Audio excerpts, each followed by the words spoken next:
माना एक ऐसा बुद्धिमान व्यक्तित्व वहां सामने आके बैठ जाते हैं जो उतनी गहरी बातों को सुने, समझे और लिख सके।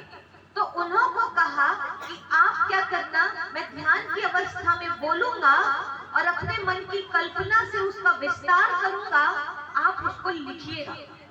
गणेश जी कहते हैं कि मैं लिखूंगा, लेकिन एक बात है कि आपको लगातार बोलना पड़ेगा, और यदि आपने बीच में बोलना बंद किया, रुके, तो ये समझ लेना कि मैं उठ के चला जाऊंगा।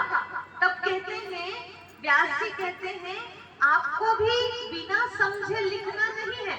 ये वेद पुराण आए कैसे, मैं वो बता रही हूँ आपको, शुरुआती बातें बता रही हूँ, क्योंकि हम लोग जब इनको ऐसे समझ जाएंगे आए कैसे, तो आज उनको पढ़ना कैसे है वो समझ में आ जाएगा, उनको समझना कैसे वो समझ में आ जाएगा हमको। इसलिए आप बड़े ध्यान से और लगन से सुनिएगा।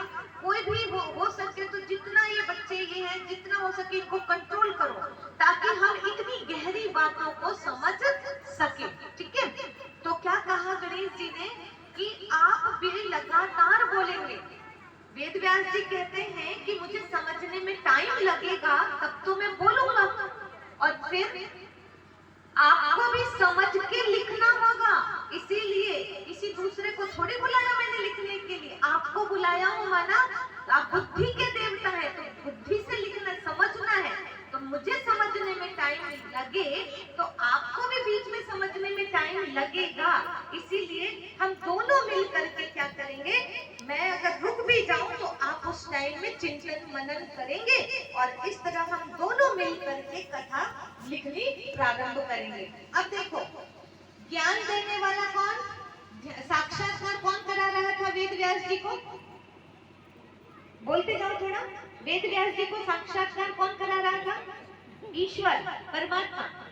ये जब समाधि की स्थिति में जाते हैं ना, तो उस टाइम पर आत्मा परमात्मा में पूरी तरह से लीन हो जाते हैं, यानी आत्मा परमात्मा जो है एक दो में समा जाते हैं, परमात्मा की याद में पूरी तरह से डूब जाते हैं, निर्संकल्प हो जाते हैं, दुनिया की कोई बातें उन्हें दिखाई नहीं देती।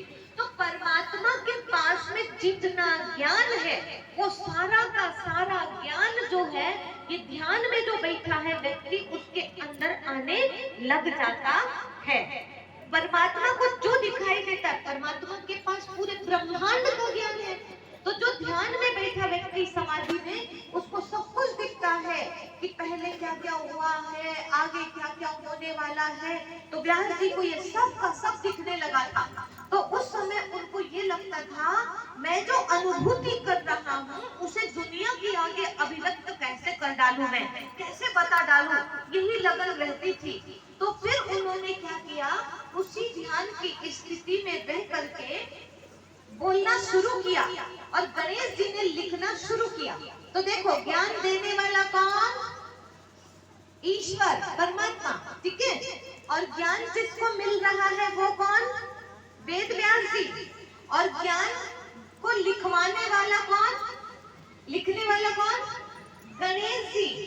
अब गणेश जी ने जब लिख दिया तो इतना सारा वांग्मय हो गया, ढेर सारा, उसको कहते हैं ज्ञान, और ज्ञान माना होता है वेद। तो सबसे पहले क्या आए इस दुनिया में, क्या है, वेद।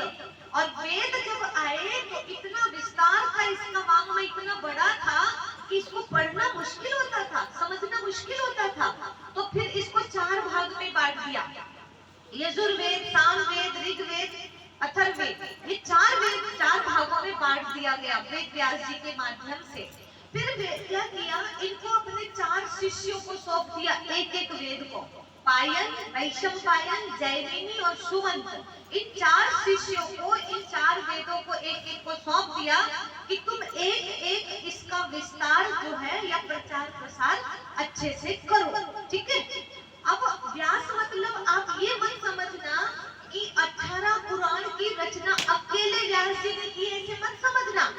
व्यास बहुत सारे हुए हैं, और व्यास माना जो सिंहासन है, जो पद है, जो गद्दी है, उसका नाम होता है व्यास।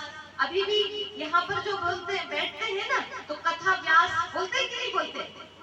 कथा व्यास का सम्मान करो, व्यास जी का सम्मान करो। तो इनका नाम व्यास जी थोड़ी ही है, यहाँ जो कथा सुना रहे उनका नाम व्यास जी थोड़ी ही है, लेकिन हम उसको पद, वो पद है, वहां पर जो बैठेगा और कथा का विस्तार करेगा उसको क्या कहते हैं? व्यास।